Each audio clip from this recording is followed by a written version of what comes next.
Halo, perkenalkan nama saya Fafian Brian Fauzan, mahasiswa S1 Ilmu Komunikasi dari kelas pagi A 2020 dari Universitas Semarang. Video ini saya buat sebagai bentuk pemenuhan tugas mata kuliah komunikasi massa.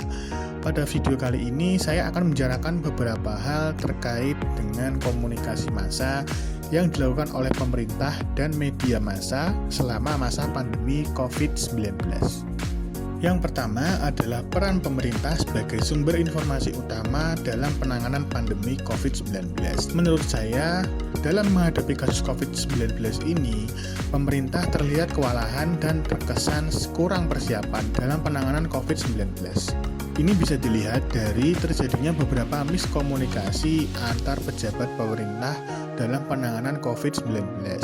Beberapa di antaranya adalah miskomunikasi peminjaman mobil laboratorium PCR di Surabaya, Jawa Timur pada bulan Mei 2020. Lalu ada miskomunikasi pemerintah Bali dengan pemerintah pusat terkait dengan kondisi pasien positif COVID-19 nomor 25 yang telah meninggal dunia. Dan ada perbedaan kebijakan antara pemerintah pusat dan beberapa pemerintah daerah terkait dengan pelaksanaan karantina wilayah sekitar bulan Maret 2020.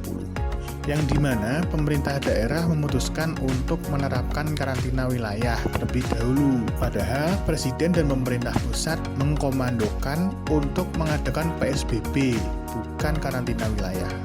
Dari penjelasan saya di atas bisa disimpulkan bahwa hambatan yang dialami oleh pemerintah dalam penyampaian informasi terkait dengan COVID-19 adalah komunikasi antara pemerintah pusat dan juga pemerintah daerah dalam beberapa kesempatan yang tidak satu suara.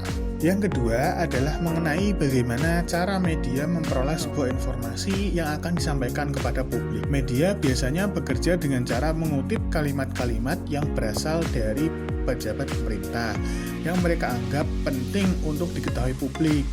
Misalnya seperti kebijakan terkini pemerintah terkait penanganan COVID-19, lalu perkembangan jumlah kasus COVID-19 di Indonesia. Namun media di sini menurut saya lebih bersifat netral, dalam artian tidak memihak pemerintah saja. Media juga menyajikan informasi ketika kinerja atau kebijakan pemerintah dirasa tidak sesuai pelaksanaannya atau berpotensi merugikan masyarakat. Misalnya publikasi tentang pegawai pemerintah yang tidak menaati prokes, lalu tidak konsistennya praktik kebijakan pemerintah terkait penanganan COVID-19, dan miskomunikasi kebijakan penanganan COVID-19 antar pemerintah pusat dan pemerintah daerah. Yang ketiga adalah etika komunikasi empati yang diterapkan oleh pemerintah selama pandemi. Selama masa pandemi ini, pemerintah sudah menerapkan etika empati dalam komunikasi yang mereka lakukan. Contohnya adalah penyampaian berita yang sebenar-benarnya. Ini bisa dilihat dari bagaimana pemerintah menyajikan data real dalam perkembangan kasus positif COVID-19 hampir setiap harinya. Selain itu, pemerintah juga menyampaikan data tentang persentase jumlah penduduk yang sudah divaksinasi dari COVID-19. Pemerintah juga terlihat mampu menunjukkan transparansi penyampaian informasi yang bisa dilihat dari keterbukaan pemerintah tentang masuknya varian baru dari virus COVID-19 ke Indonesia. Dan yang terakhir adalah bentuk etika komunikasi massa yang diterapkan oleh media massa selama masa pandemi. Media bekerja sebagai pihak yang netral, di mana ketika kebijakan pemerintah dirasa janggal, maka akan dikritik. Misalnya, ketika terjadi miskomunikasi penerapan kebijakan karantina wilayah dan PSBB oleh Pemda dan pemerintah pusat. Tidak sedikit media yang mengkritik kinerja pemerintah dan menyayangkan tidak satu suaranya pelaksanaan komando dari pemerintah pusat di daerah. Media juga menyajikan berita tentang beberapa oknum pejabat yang tertangkap kamera sedang melanggar protokol kesehatan. Media juga menyajikan berita yang benar terjadi dan bisa dipertanggungjawabkan. Misalnya seperti berita tentang perkembangan kasus positif virus COVID-19 dan juga kapan dilaksanakannya pembatasan sosial berskala besar atau yang disingkat PSBB.